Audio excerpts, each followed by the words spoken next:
Hey guys, Scott here and welcome to the Rogue Review. So, today we're going to be talking about Uncharted Drake's Fortune, the first game in the Uncharted series. This is the first video game review for my channel and I'm really excited. I love video games. I don't play enough of them, to be honest. I spend most of my time, talking about movies and TV and speculating what's going to happen next in Game of Thrones, that I don't really put much time aside to play video games, but when I do, I really enjoy them. And Uncharted Drake's Fortune is a game I've really enjoyed and I finally finished. I started playing this game in 2014 and I kept coming to bits in the game where I couldn't beat it. There would be an action beat that I couldn't do. And so I'd do it 20 times and then scream in a pillow and then put the game away and not touch it for months because I was that frustrated with it. That's me in games, basically. And so that was the case with this game. And so it's taking me a long time to finally finish, but I have, and now I can go buy the second one, which is great. But before we go into the second one, let's talk about Drake's Fortune. So Uncharted Drake's Fortune is an action-adventure platform game. It's a really fun game where you are an adventurer, a treasure hunter by the name of Nathan Drake, and you are on this island, El Dorado. You're going after treasure. And you're accompanied by your companion Sully, an older guy who sort of is in it all for the money, and he really feels like he shouldn't be there. He feels like he should be in like a gentleman's club just smoking a cigar, but instead he's on this island helping you out. I don't know. And then you've got a character called Elena. She's there sort of trying to feed you a documentary about it, and she becomes embroiled in this whole mess that unfolds on this island as they're trying to recover this treasure. And they soon learn that the treasure is cursed, and there's a whole story involving Drake's grandfather. Blah blah blah blah. If you play the game, you'll find it out for yourself. But it's a good story. It's a simple story, and the narrative supports the gameplay. And really, you spend a lot of the game sort of shooting at people, climbing on things, or sort of flashing, not flashing, but getting your flashlight out, going down very deep, dark tunnels.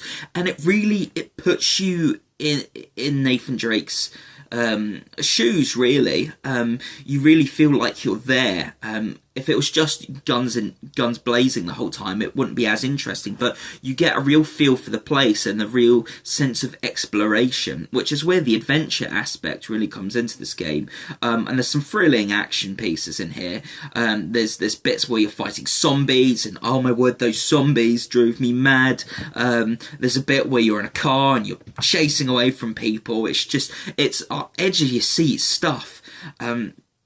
And just the action scenes themselves, when you're really vulnerable. You're not a superhero. It's not like Mass Effect, we've got armor, or the Star Wars games where you're a Jedi and you've got all these powers. You're just a dude with a gun and some cover and maybe a few grenades. And so really, you're just going around just shooting people from cover and ducking back down again.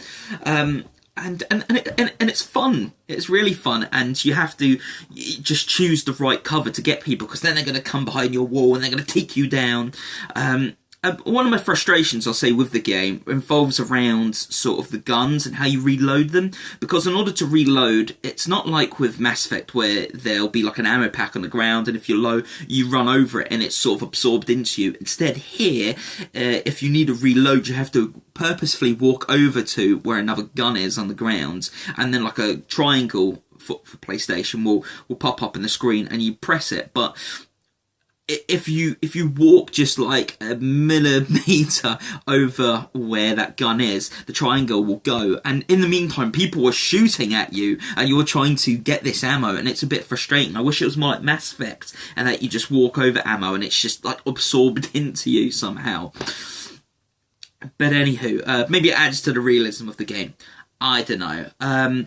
This was a really fun game, guys. It's a really fun game. It's a fun story. I think people who are casual gamers like myself, who are into movies, action movies, especially Indiana Jones, you'll get a real kick out of this, and you'll probably play it like I have, and afterwards be like, oh, they need to make that a film. They need to make that a film. And I definitely think, it's slated for release, Uncharted, for next year. We haven't heard any casting. I don't know who you'd cast as Nathan Drake. Comment below and let me know. But yeah, maybe Mark Wahlberg, maybe. We'll see, we'll see. And so it's a real fun time.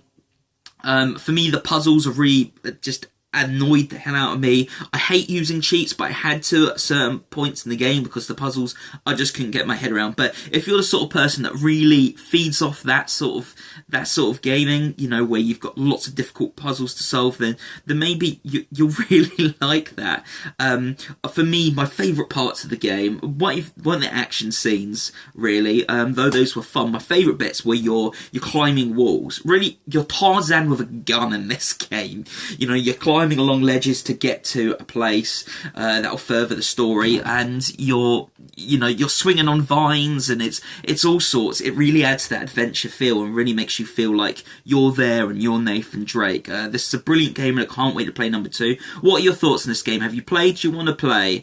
Comment below, let me know. And I've been Scott. This is the Rogue Review. Peace out, guys. Catch you later.